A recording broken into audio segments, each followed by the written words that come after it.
and there's a lot of greed. I was just talking to Miriam about the fact that, there's so much that is a lot of industries and a lot of manpower goes into war. So it's, there are a lot of factions in our society that don't want the war to end because there's so much greed.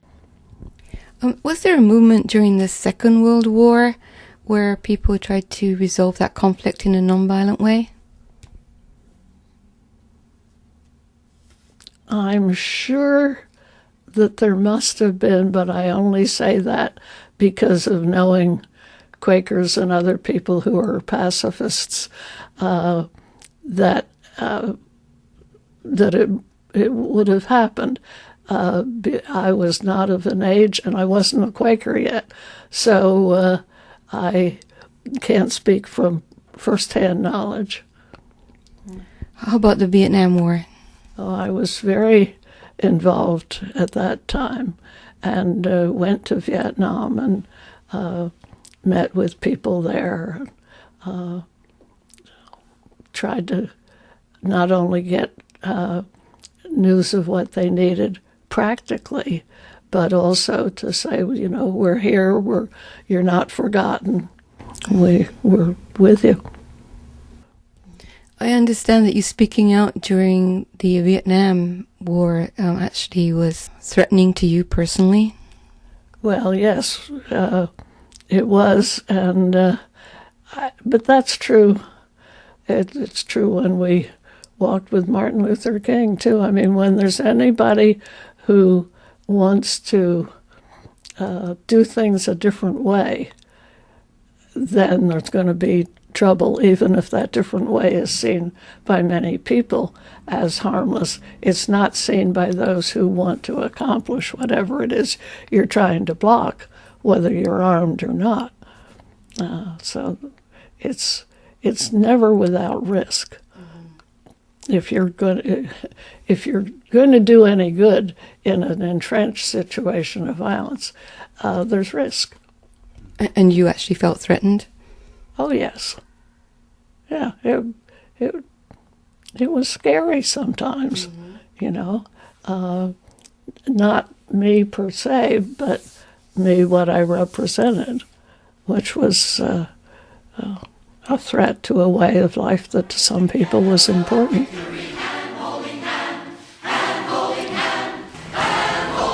Could you tell me what you know about the efforts that were made to prevent the Second World War?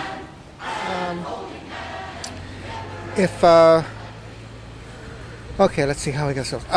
During the build-up to the Munich conference, to take Czechoslovakia, to take just that little part of Czechoslovakia that he wanted, the Sudetenland. Remember, that's all they agreed to take the northeastern part of Czechoslovakia. The German military elements in the German military, the German government, even some members of the business community, although that wasn't very well represented, had a plan and they told the British about it. They told them, they sent covert things over the wire to tell the British about it. Churchill was very aware of it, and the French about it. That just stand up to him. Just tell him no. Just send your things over and don't give him the Czechoslovakian demand, and we'll take care of him. And they had a military and community. They had tanks ready to roll. They had to surround the important building. They had quite a bit of support in the military at the time, upper ranks and the rest. And it was all set to go. And then, of course, they gave him the Sudetenland. Later, he took the rest of the Churchill. The main people that were involved in that plot went right back. They okay, we're screwed here. They went right back to work. They kept on going and going and going with other plots from that day into the June 44 plot. And one of the people that was a main actor in that was Admiral Canaris. So if you look that up, he was the head of the German intelligence service, the head of his own spy network. So you were saying that the Second World War could have been prevented in a non-violent way? Well, that coup was so well organized, there wouldn't have been any violence. He would have been taken out, and all they had to do was stand up to him at the Rhineland when he remilitarized the Rhineland.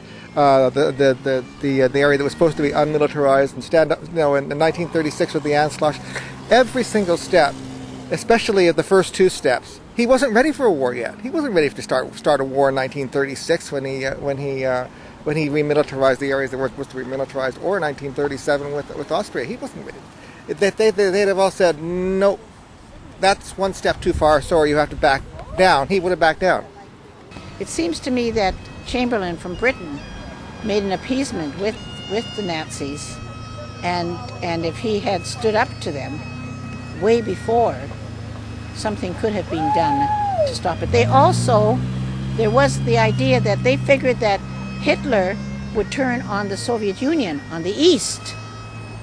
And that's what they wanted. They wanted to get rid of the Soviet Union. So this is why they appeased the Nazis. If we educated the people differently, war would not be inevitable. And I think that's the answer. We have to educate, but we educate people to go out and fight. This is what we have to stop. How can you do that, though? We're educating hockey players to go and kill the other people on the team. And we've have the young boys playing with video games. Yeah. Full training, yeah. Yeah, that's part of it, too. Exactly. Most video games are very violent. Do you think Canada needs a military? Yes, we need a military for self-defense, but let them come on to us. Tsunamis, earthquakes, that's what they should be there for. For natural disasters, that's right. And that's what we need. Yes, I think we need an army, but for doing different things. For floods, to come in and help the Coast Guard on the seas. And if anybody does attack us, we should be ready to defend ourselves. But so far, no one's attacked us except the Americans. Do you think it's necessary to have a military? If it really were a civil defense force, maybe. If it really were a civil defense force in emergencies and things like that, the trouble is, we call it Defense Department and we do all these other things with it. We have, we're supposed to be a country that's only defending ourselves, and we have 2,600-700 people in Afghanistan. Do you think that Canada needs a military? Well, I think if we put Canada, I think doesn't. I think we need some of the things that the military provides. In other words, I believe in policemen. I wish they were all unarmed, but I do believe we need to react to things when they're going wrong. We need, I'd call the police if somebody had broken into my house. So I think it's nonviolence doesn't mean you sit back and say, okay, anything goes. It means you see what are the creative ways to work in this particular situation.